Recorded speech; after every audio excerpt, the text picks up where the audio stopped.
아멘. 만나서 반갑습니다. 저는 말씀드린 것처럼 저희 처갓집이 광주예요. 광주고 저희 집이 이제 충남 계곡인데 제가 이곳에 오기 위해서 광주 처갓집에 있다가 너무 멀어가지고 어제 밤늦게 저희 집에 계곡시에 도착을 했고요. 그 다음에 오늘 아침에 예전에도 보니까 그런 경험이 있어서 서울에 그게 닿으면 차가 억수로 막히고 또 이 통과하는 과정에 차가 너무 많이 막혀서 지각하면 어떡할까. 또 이후에 처음 오는데 제가 집에서 새벽 5시에 일어나서 출발을 해가지고 교회 앞에 50분 넘어서 도착을 했어요. 그래서 지금까지 차에서 자다가 나와가지고 모습이 빼제자인데 죄송합니다. 원래는 이 정도까지는 아닌데 그리고 또 목사님께도 죄송하고 또 이렇게 성령께 죄송한 게 제가 양복을 입고 이 강단에 서야 되는데 성도들이 나간 지 오래되고 양복이 없어서 그래서 고민을 했어요. 양복을 사야 되지만은 저에게는 사치지 않을까. 오늘 입으면 앞으로 또 입을 일 없을 것 같아요. 그래서 이렇게 굉장히 불명한데 여러분 인쇄 주시기 바랍니다. 자, 기도하고 시작할까요? 하나님 감사합니다. 먼저 하나님께서 이곳까지 인도해 주셔서 너무나 감사드리고 또 하나님 이 강단에 설 수 있도록 또 허락해 주신 이양복 목사님께도 감사드립니다. 하나님 제가 무엇이 간데 정말 이 자리에 서서 정말 주님이 하시는 일에 대해서 전할 수 있을까요? 하지만 하나님께서 이 시간에 제 입술 가운데 성령께서 함께 해주시고 은혜를 베풀어 주셔서 이제 우리 함께한 우리 모두가 은혜 받는 귀한 시간 될 수 있도록 주님께서 은혜를 베풀어 주시옵소서. 감사드리며 예수님의 이름으로 기도드립니다. 네, 저는 한국 예수전도단 YM이라고 하죠. 파송 선교사로 지금 네팔에서 사역하고 있고요. 저는 이 시간에 좀 저희 간증과 함께 선교복으로 같이 했으면 좋겠어요. 제가 처음 이렇게 방문한 회기 때문에 여러분들이 도대체 저 선교사가 누굴까 궁금하시잖아요. 좀 제 소개도 하고 간증도 하고 그 선교 보고 하도록 하겠습니다. 목사님께서 저에게 시간을 한 20분에서 듣기는 25분까지 주셨는데 제가 나름 될 줄 알고 어제 집에서 준비를 많이 했어요. 근데 정말 제가 2000년대 선교대 나갔는데 16년 동안 있던 일을 어떻게 20분, 30분 안에 이걸 다 할 수 있을까? 하지만 노력하겠습니다. 네, 저는 1970년 음력 12월 8일 충남 공주에서 출생했습니다. 저희 가정은 불교 집안이었어요. 그리고 저도 자연스럽게 어려서부터 이제 뭐 불자라고 그러는데 그렇게 성장하다가 1995년대 제 인생에서 가장 중요한 날이겠죠. 사실 저보다 저희 누님이 먼저 신앙생활 시작했어요. 저희 누님이 자녀를 낳다가 아이가 죽었는데 그때 너무 상심이 크고 힘들어하셨어요. 그때서 누가 전도를 했어요. 그래서 저희 누나가 먼저 대전 순복음교회에 출석하게 됐고요. 그 위에 누나가 저를 전도하기 시작했어요. 근데 부모님이 반대 심했죠. 너는 그런 상황이었기 때문에 허락한 거지만 왜 동생까지 그러냐. 그러다가 저희 누님이 한날 저에게 왔어요. 교회에서 너를 위해서 기도하시는 분들이 있다. 정말 열심으로 기도하는데 너가 1995년 12월 크리스마스 때 교회에 나올 것이다 라고 선포를 했다는 거예요. 저는 선포가 뭔 말인지 모르죠. 알았다고. 그날이 됐어요. 12월 25일 크리스마스. 저는 지금까지 주님을 몰랐기 때문에 크리스마스 제 생이라고 생각을 했어요. 그래서 늘 친구들과 같이 오히려 초저녁부터 만나서 뭐 하겠어요. 술판을 벌이는 거죠. 근데 갑자기 제 마음 가운데요 이런 생각이 들었어요. 오늘 내가 교회 온다고 그 전도사님하고 권사님들이 기도하다 그렇게 선포를 했다는데 내가 안 가면은 그분들이 망신당할 것 같다는 생각에 친구들과 어울려 놀다가 자리에서 나왔어요. 그리고 택시 타고 집에 갔어요. 왜냐하면 성경책을 가져가야 되기 때문에 집에 가서 성경책을 들고 교회에 나갔어요. 그게 처음 제 신앙생활이었어요. 시작했고 그러고 나서 얼마 있다가 교회 청년부에서 저희 누나가 청년부에 제 정보를 줬어요. 전화번호를 줬어요. 그러니까 자매님들이 계속 돌아가면서 전화가 오는 거예요. 일주일에 한 2명, 3명이 바뀌는데 형제는 우리 청년부에 나왔으면 좋겠다고 호기심이 생겼어요. 누굴까? 너무 궁금했어요. 그렇게 해서 청년부에 나갔어요. 청년부에 나가서 또 청년부에서 그렇게 하면서 어설프게 신앙생활 시작하다가 청년부에서 수련회를 가게 됐어요. 가서 이제 밤에 그 십자가 앞에서 기도를 하는데 처음에는 아무 생각이 없었어요. 막 주에 제가 순복음이니까 주에서 막 부유하고 울고 막 그러는데 저는 그 가운데 껴가지고 이러지도 못하고 저러지도 못하고 이렇게 십자가만 보고 있는데 갑자기 정말 제가 어떤 생각이 들었냐면 정말 예수님께서 내 죄 때문에 나를 위해서 십자가에 죽으셨구나 이게 느껴졌어요. 그러면서 눈물이 펑펑 났어요. 기도 끝날 때 거의 1시간 가까이 엄청 울은 것 같아요. 제 삶에서 그렇게 울어본 적이 없어요. 근데 그날 그렇게 울면서 제가 정말 예수님에 대해서 인격적으로 제가 만나고 받아들였어요. 저는 사업을 했어요. 아까 목사님하고 만약에 잠깐 말씀드렸는데 그때 제가 사업을 했는데 학교하고 유통이라든가 학교 공사를 거의 초등학교 제가 다 같이 유통을 했었는데 돈을 잘 벌었어요. 한 달에 막 1,000만 원씩 벌었던 것 같아요. 순이익만. 근데 지금까지 제가 그렇게 돈을 벌면서 제 양심에 거리낌이 없었어요. 사실 일하다 보면 이런 게 많아요. 불법인 듯 하면서도 아니고 아닌 듯 하면서 불법 같은 그런 일들이 많아요. 근데 그게 제 양심에 전혀 거리낌이 없었어요. 돈만 벌면 되니까. 근데 예수님이 제 안에 들어오니까 그게 너무 양심에 찔리는 거예요. 내가 이렇게 돈을 벌어서 뭐하나. 그래서 제가 내가 내 삶을 좀 정리해봐야 되겠다. 그래가지고 2000년도에 무작정 집을 떠났어요. 그래서 간 곳이 어디였냐면은 인도였어요. 신비의 나라잖아요. 인도에 갔는데 제가 떠날 때요. 교회 집사님 한 분이 그곳에 가면 혹시 위험한 나라니까 혹시 형제님 몸이 아프면 어디라도 갈 곳이 있어야 된다. 그러면서 어떤 분 주소 하나 주셨어요. 그럼 꼭 필요하면 이곳에 가라고. 그래서 제가 인도에 가서 그 집을 찾아갔는데 갈 때는 몰랐는데 막상 가고 나니까 그분이 선교사님이셨어요. 그리고 그분이 인도에서는 복음 전할 수 없기 때문에 그분이 하는 주사역이 뭐였냐면 중보기도 사역이었어요. 그래서 집에 도착하고 다음날 아침 식사를 하는데 그 선교사님이 형제님 혹시 교회 나가시냐고. 교회 나간다고. 그다음 우리 밥 먹고 예배 드리는데 같이 예배 드리자고. 근데 제가 교회는 나간다고 했는데 안 한다고 할 수 없잖아요. 예배 드려야죠. 예배 드리고 기도가 아침 그렇게 3시간을 그렇게 해요. 그러면 12시가 다 됐는데요. 12시가 되면 인도는요 그 시간 되면요 낮이 되면요 40도가 넘어요. 40도, 45도에 더워서 나가지 못해요. 지쳐가지고 방에 누워서 소포긴처럼 누워있다가 저녁 때쯤 되면 불러요. 선교사님이 우리 저녁 먹자고. 그럼 저녁 먹다가 우리 이거 저녁 먹고 나면 예배 드릴 때 같이 예배 드립시다. 그러면은 뭐 갈 데도 없는데 뭐라고 하겠어요? 예배 드릴게요. 그럼 또 예배 드리고 기도하고 또 한 3시간 4시간 기도를 해요. 그러면서 제가 정말 기도하는 가운데 하나님을 깊이 만난 거예요. 또다시. 그러면서 선교사님 통해 제가 이렇게 말씀하셨어요. 하나님이 형제님을 이곳에 놀러오라고 부르신 게 아닙니다. 왜? 저 놀러 왔는데요? 선교사님 저에게 말씀하셨어요. 하나님께서 선교사를 부르셨다고. 제가 정말 두려움이 많았어요. 선교사가 아무나 하는 게 아니기 때문에. 근데 하나님께서 제게 말씀으로 제게 용기를 주셨어요. 그때 주신 말씀이 여호수아 1장 9절 말씀이에요. 1장 9절. 내가 네게 명령한 것이 아니냐. 강하고 담대하라. 두려워하지 말면 놀라지 말라. 내가 어디로 가든지 네 하나님 여호와가 너와 함께 하니까. 저는 이건 주님의 말씀이야. 주님이 내게 주신 명령이야.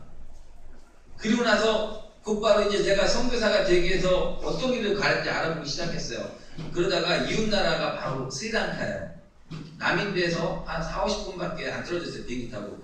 그곳에서 마침 스리랑카 YM에서 1년 과정으로 선교사 훈련학교가 있었어요. 그래서 무조건 스리랑카로 가서 선교사 훈련학교에 입학을 했어요. 그렇게 해서 제가 선교사 훈련학교 1년을 마치고요. 그 다음에 1년을 마치고 선교사가 되냐? 그렇지 않죠. 왜냐면 실수를 많이 하기 때문에. 그래서 제가 또 남인도에 가서 인턴십 과정을 2년을 보냈어요. 이렇게 3년의 시간을 보내고 그 다음에 저희 리더께서 너는 이제 선교사에서 준비가 됐으니까 네가 기도하고 비전을 품은 나라로 가라. 그래가지고 저는 2003년도에 네팔로 갔습니다. 그게 지금까지 생각하고 있는 거고요. 저희 가족이에요. 예, 저기 남자애가 첫째고요. 작은 애가 막내, 가운데 여자가 둘째예요. 제가 오늘 같이 왔으면 좋을 뻔했는데 한국에 와서 저는 아이들하고 지금까지 차로 한 5,000km를 다녔어요. 왜냐하면 저는 이렇게 개인 후원하시는 분들이 많아서 이번에 아이들도 많이 컸기 때문에 너희가 선교사 자녀로서 우리가 어떻게 살아가는지 정말 이분들의 후원으로 우리가 살아가고 있다는 걸 좀 알려주고 싶었어요. 그래가지고 제가 같이 데리고 다녔는데 한 5,000km를 다니니까 아이들이 이제 얼마 전부터 방귀를 들고 났었어요.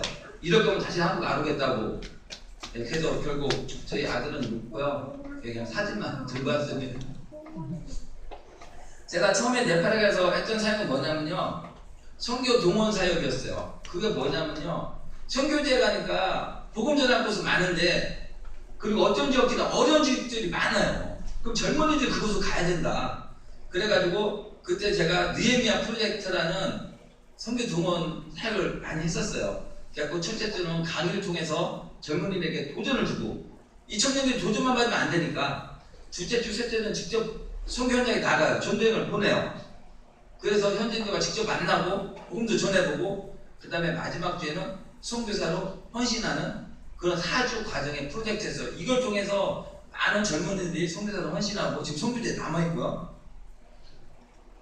그때 저희들이 갔던 곳이에요. 히말라야 지역이죠. 여기 한 5,000m 되는 지역이에요. 정말 그때 저희가 그랬어요. 가장 높은 곳에서 찬양 받으실 분 오직 주님밖에 없는데 산에 올라가면요 티베트 불교가 막 템플들이 가득 있어요. 그래서 우리가 그곳에 올라가서 영적 전쟁하고 또 하나님을 찬양하고 예배드리고 산이면상 강도 넘어가고요. 정글에 찾아가서 아이들과 함께 먹고 자고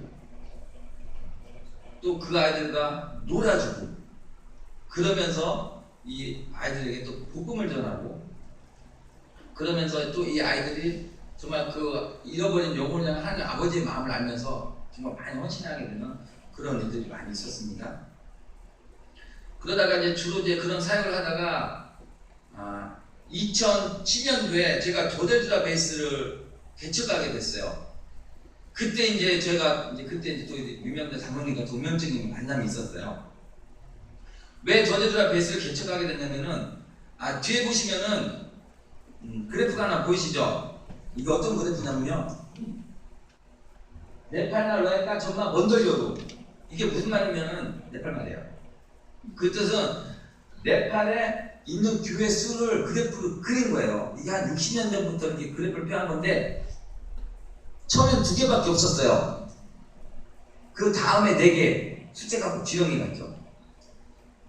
그 다음에도 4개, 그 다음에도 4개. 그러다가 최근에 오면서 교회가 갑자기 막 성장을 하는 거예요. 엄청난 속도로. 지금 전 세계적으로 네팔의 복음화가 가장 빨라요. 그럼 제가 조사해봤어요. 그러면은 네팔에서 교회가 저렇게 성장을 하는데 그럼 도대체 이 교회가 어디에서 성장하고 있냐는 거죠. 그래서 이 그래프를 보면은 이렇게 색깔들이 진양적이 있잖아요. 이곳이 이제 카트만두 수도를 중심으로 해서 교회들이 많이 성장하는 거예요. 근데 도델주라가 어디냐면은 우리 장로님이 오셨던 곳이 이곳이에요. 카트만두에서 차로 타고 가면 24시간이 걸려요. 아무 일 없이 정상적으로 갔을 때. 근데 저희가 처음에는 그 지역에서 청년들을 불러 모아서 훈련을 시켜서 제자훈련을 하고 다시 보내서 그들이 복음을 전하기 원했는데 보니까 이 시골에서 온 청년들이 도시에서 훈련을 받으니까 다시 안 가더라는 거예요. 시골로 가야 되는데. 그래서 저희가 고민했을 때 그러면 아예 그 청년들이 도시에 못 나오도록 해야 되겠다. 그래서 저희가 저곳으로 개척을 갔어요. 그리고 저곳이 왜 복음화가 되지 않냐면 그 이유 중에 하나는 예전에 저곳이 유배지였어요. 유배지이다 보니까 이게 정치인들이라든가 똑똑한 사람들이 많이 가잖아요. 그 사람들이 힌두교가 아주 강한 부담한 계급에 가장 높은 게 그런 사람들이었어요. 그래서 복음화가 더 안 되는 거예요. 장로님이 이 길을 기억하시나 모르겠어요. 그때 저희가 차 타고 간 길입니다. 장로님들이 가시면서 점점 기도수가 커진 곳이에요. 이걸 지나면서 처음에 조용히 가셨는데 나중에 주여 주여 하시고 밑에 보면요 길이 안 보여. 가다가 낭떠지밖에 안 보여요. 쭉 가면요 한 2, 3m 그냥 뚝 떨어져요. 저희가 왜 더델주라 지역을 선택했냐면요, 더델주라에서 이곳이 교통 중심지예요. 보기는 그냥 맑았지만 이곳이 교통 중심지고 이곳에서 더 북서가 안쪽으로 들어갈 수가 있어요. 근데 저희가 그 더 이상 들어가기에는 선교사도 그렇고 너무 생활하기 힘드니까 이곳에서 베이스를 개척하자. 그리고 저희가 그때 베이스 개척했던 같이 갔던 팀이에요. 그때 막내는 없었고요. 이들과 함께 베이스를 개척하기 시작했고요. 근데 사실 저희가 이 시골에 가서 외국인이 없으니까 많지 않았어요. 특히 한국에만 저희밖에 없었으니까 정착은 너무 어려웠어요. 어떤 기분이냐면요, 외눈박이 마을에 저희가 두눈 달고 간 거예요. 사실 제가 정상인데 다 외눈박이니까 저만 이상하게 보는 거예요. 그들과 가까워지려고 했는데 가까워질 수가 없었어요. 근데 뜻밖에도 제 아들이 생명이 됐어요. 그러면 그 말씀도 되게 친해졌어요. 왜 그랬냐면은 제가 제 아들을요 그 시골 학교에다 보내버렸어요. 그래가지고 지금 이게 저희 아들 졸업할 때 찍은 사진인데 그 학년 그 조그만 교실에 한 4, 50명 있어요. 교실에 들어가면 안에 문 걸어 잠궈 버려요. 통제가 안 되니까. 근데 우리 아들이 이 학교를 다니까 마을 사람들 태도가 바뀌었어요. 저희들 대하는 태도가. 왜냐면은 저도 학부모, 자기들도 학부모. 그러면서 이제 마을에서 인사하게 되고 이러면서 사실 저희가 정착하면서 마을 사람들과 친해진 과정에서 저 아들이 정말 큰 역할을 했어요. 그래서 저희가 첫 번째 DTS 했던 제자훈련했던 졸업생들이에요. 그리고 이 한 사람은 너무 귀여워. 왜냐하면 저희가 이 학생들 데려오기 위해서 장로님들 아시겠지만 그 안으로 들어간 시골길이 만만치가 않아요. 그래서 제가 그때 오토바이 타고 다녔어요. 그래갖고 한 12시간을 들어가요. 말을 찾아가. 왜냐면 전화가 안 돼요. 연락이 안 돼요. 교회가 있지만은. 그럼 오토바이 타고 12시간을 찾아가요. 그 목사님이 찾아요. 교회를 찾아요. 그 청년 한 사람 보내라고 사정을 해요. 그렇게 해서 데려온 친구들이에요. 그 다음에 이거는 이제 그 2009년도에 이게 DTS였어요. 저희가 이제 그렇게 제자 훈련을 하다가 그 집이 있었는데 집에서 쫓겨났어요. 왜냐면 많은 학생들이 그 집을 사용하고 있으니까 집주인이 쫓아내버렸어요. 저희가 훈련할 수가 없었어요. 그래가지고 그때 저희가 팀원들이 다 이렇게 기도하면서 우리가 베이스가 없으니까 아무것도 할 수가 없겠다. 그럼 올해 우리의 목표는 베이스를 건축하는 목표를 삼아서 베이스 건축부터 하자. 그때 정말 감사드린 게 그때 우리 민면자 장로님이 브리스길라 팀하고 함께 오셨는데 그때 오셨던 한 분이 헌금을 해주셨어요. 적지 않은 분이에요. 2천만 원을 헌금해 주셨어요. 그래가지고 그분 헌금을 통해 가지고 이렇게 베이스가 건축이 됐고요. 지금도 이 베이스에서 계속 훈련되어지고 있습니다. 그리고 정말 이때 제가 정말 회개 많이 했었는데 그때 온 팀원 중에 정말 누구라고 말씀 못해요. 정말 여유있게 사시는 게 강남에서 사시는 분이 계셨어요. 저는 당연히 그분이 헌금했을 거라고 생각을 하고 찾아가서 그래도 감사의 표현을 해야 돼. 인사를 해야 되겠다. 근데 막상 알고 보고 왔더니만 그분이 아니고 그분은요 남대문에서요 요만한 거 매대놓고 액세서리 하시는 분이었어요. 액세서리 장사하시는 분이었어요. 그때 제가 얼마나 회개했는지 몰라요. 그래가지고 제가 한국에 오면 다른 곳은 안 가도 항상 가는 곳이 남대문이에요. 제가 해줄 수 있는 거는 축복해 주는 것밖에 없었어요. 그리고 그분이 안 계셔도 꼭 그 가게를 찾아가요. 안 그래. 장로님 잘하실 거예요. 그분이 안 계시면은요 꼭 가서 뒤를 돌면서 축복기 대책 해줄 수 있는 게 없잖아요. 근데 사실은 그분 통해서 성필에서 정말 큰 열매가 맺어지고 있어요. 정말 그분이 아셨으면 좋겠어요. 그리고 지금 제가 현재 하고 있는 사역 좀 짧게 나누고 이제 마치도록 할게요. 시간이 쫓기니까 막 말이 빨라지는 것 같아요. 괜찮아요. 예. 그다음 제가 지금 이제 그렇게 이제 베이스를 건축하고 이제 그곳에 자녀들이 크니까 학교 문제가 걸려요. 저희 자녀들 이제 정상적인 교육을 받아야 되니까 그래가지고 이제 카트만두로 철수하면서 제가 했던 생각이 뭐냐면은 지금 저희들 이제 돌보고 있는 아이들이에요. 이제 오래된 아이는 한 10년 전부터 요 아이하고 둘. 이 아이는 저희가 한 10년 전부터 돌보던 아이들이에요. 지금 이 아이들이 커가지고 그 자매는 큰애는 지금 간호대학교 다니고 있어요. 저희가 이사를 하게 됐던 계기는 뭐냐면요. 점점 한국 경제가 어려워지고요. 그 다음에 점점 교회가요. 선교에 대한 열정이 식어가고 있어요. 안타깝지만은 현실이에요. 그걸 저희는 선교 현장에서 너무 잘 느껴요. 그리고 저는 평신도 선교사예요. 목사한테도 받은 것도 아니에요. 그리고 저는 이렇게 개인 후원으로 지금까지 살아가고 있어요. 언제까지 제가 이 아이들을 돌볼 수 있을지 책임질 수 있을지 저도 장담을 못하겠어요. 그래서 저는 이런 생각이 있었어요. 사실 한국 기독교 역사를 봐도 처음에는 웹전 선교사가 우리에게 복음을 전해줬지만 그 이후에는 우리 믿음의 선배들이 왜 복음을 니들이 하냐? 이제 우리가 전하겠다. 그러면서 북에 놀라운 역사가 있었거든요. 왜 네팔은 그런 일이 일어나면 안 됩니까? 그래서 저는 그렇게 생각했어요. 지금은 이 아이들이 우리의 도움을 받지만 이제 이 아이들이 성장해서 사회 나갔을 때는 선교사의 도움 없이도 자립해서 이들이 복음을 전했으면 좋겠다. 그래서 이 아이들을 저희가 특별히 목사님에게도 말씀드렸지만은 정부에서 운영하는 학교를 보내지 않아요. 그곳을 졸업하고 했을 때는 사회 나갔을 때 어디 가서 제대로 취직할 수 있는 기회가 없어요. 그렇기 때문에 저희가 학교를 찾아보고 계속 선교사님이 운영하는 좋은 학교에 학비가 비싸지만 그 학교를 보내고 있어요. 그래서 나중에 결과적으로 이 아이들이 사회에 나가서 다 자립할 수 있도록 그리고 자기가 있는 자리에서 복음을 전할 수 있도록 그렇게 해서 지금 이 사역을 시작하고 있고요. 그 다음에 또 다른 사역은 예배 사역이에요. 그리고 이 친구가 지금 웨스라는 형제예요. 이 친구는 제가 더대주라 베이스 개척 나갈 때 같이 갔던 친구예요. 근데 지금 이제 저희가 계속 사역하고 있고요. 예배 사역을 왜 시작하게 됐냐면은 가만 보니까 극서부 지역에서 카트만두로 유학원 학생들이 엄청 많은 거예요. 그러면은 우리가 그 극서부 지역에서 온 청년이나 청소년들 타겟으로 우리가 예배 사역을 시작하자. 그래가지고 예배 사역을 시작하게 됐고요. 그리고 지금 이 친구가 이제 신학을 공부하고 있는데 신학을 마치고 나면은 좀 교회 개척에 대한 마음도 있다고 해가지고 함께 기도하고 있고요. 그리고 만약에 이 친구가 교회 개척을 한다라고 하면 특별히 이렇게 젊은 교회, 청년들 타겟을 한 교회. 왜냐면은 네팔 현실교회가 되게 칙칙해요. 청년들 가기에는 너무 어울리지 않는 게 많아요. 그게 좀 그들에게 좀 눈맞춤할 수 있는 좀 그런 교회를 개척했으면 좋겠다. 그래서 기도하고 있고요. 다음 사역은 저희 팀 안에 있는 다른 가정이에요. 러트너 형제 가정이에요. 이 친구도 지금 루크문이라는 지역에 개척에 나가 있어요. 어느 지역이냐면요.